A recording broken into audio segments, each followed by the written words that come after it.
अप्सरा की साधना में ऐसा लोगों का अनुभव भी आया है, हमारे साधकों का भी है कि जैसे अगर किसी प्रकार की बीमारी है तो अगर वो साधक सामर्थ्य योग्य गुरु या मार्गदर्शक के मार्गदर्शन में उचित विधि विधान से साधना कर रहा है तो ऐसी परिस्थिति में एक विशेष प्रकार की उसे जो है कि अनुभूति होती है। जो बीमारी उसको हो रही है अथवा जो बीमारी उसको होती है उस बीमारी में उसको लाभ प्राप्त होता है। ऐसे साधक के हमारे पास अनुभव भी आए हैं कि जिनको अगर टीबी जैसी अगर असाध्य बीमारी भी हुई तो उन्होंने अगर अप्सरा की साधना उन्होंने किया निश्चित समय तक उचित विधि विधान से योग्य गुरु अथवा मार्गदर्शक के मार्गदर्शन में, तो उनको उस बीमारी में काफ़ी लाभ प्राप्त हुआ। और ऐसा देखा भी गया है कि अगर आप अप्सरा की साधना पूरे निष्ठा और श्रद्धा भाव से करते हैं योग्य गुरु का मार्गदर्शन प्राप्त करके, तो ऐसी परिस्थिति में साधक को अगर कोई शारीरिक समस्या है, बीमारी है,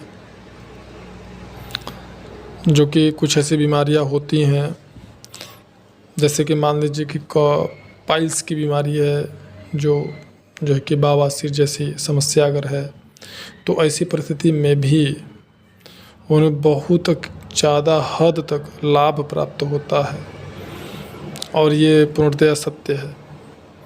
अगर साधक उचित विधि विधान से और गुरु परंपरा से प्राप्त मंत्र से अगर वो साधना करता है तो उसको बहुत सारे चमत्कार अप्सरा की साधना में देखने को मिल जाते हैं।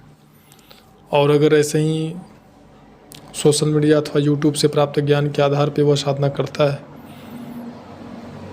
तो ऐसे लोगों को ही लगता है कि हाँ, अप्सराओं की साधना में सफलता प्राप्त नहीं होती है अथवा ऐसा कुछ नहीं होता है। बहुत सारे लोगों का भ्रम ये भी होता है कि अप्सराएं होती ही नहीं हैं,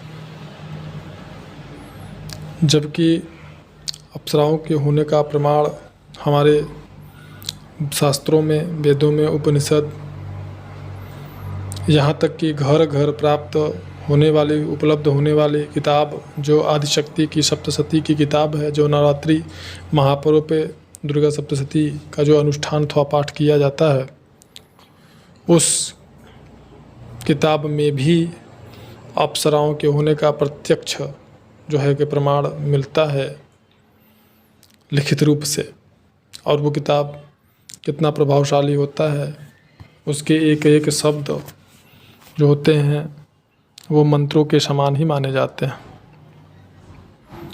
तो उससे भी अप्सराओं के होने का या न होने का प्रमाण प्राप्त हो जाता है।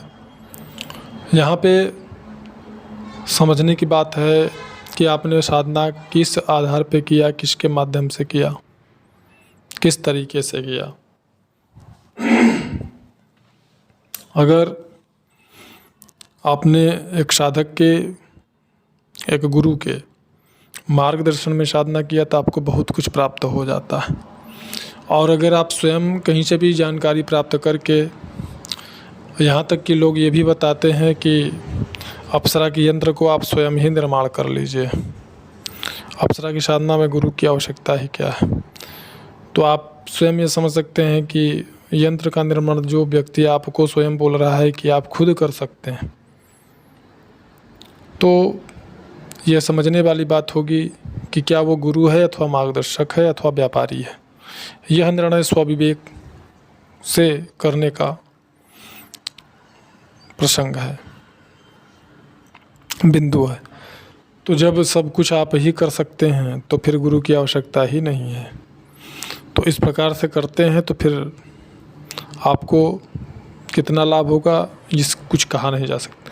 हमारे पास ऐसे भी साधकों के कॉल्स आते हैं जिनका कहना होता है कि गुरुजी, जब हमने 1 महीने के करीब में किया तो उसके बाद हमको अनुभव आने शुरू हो गए थे, और जब हमने कुछ दिन तक अनुभव किया, अनुभव आते थे और पायल की आवाज़ सुनाई देती थी, घुंघरुओं की आवाज़ सुनाई देती थी, नाचने नृत्य करने की पैर के धम-धम की आवाज़, सुगंध खुशबू आता था इत्र का।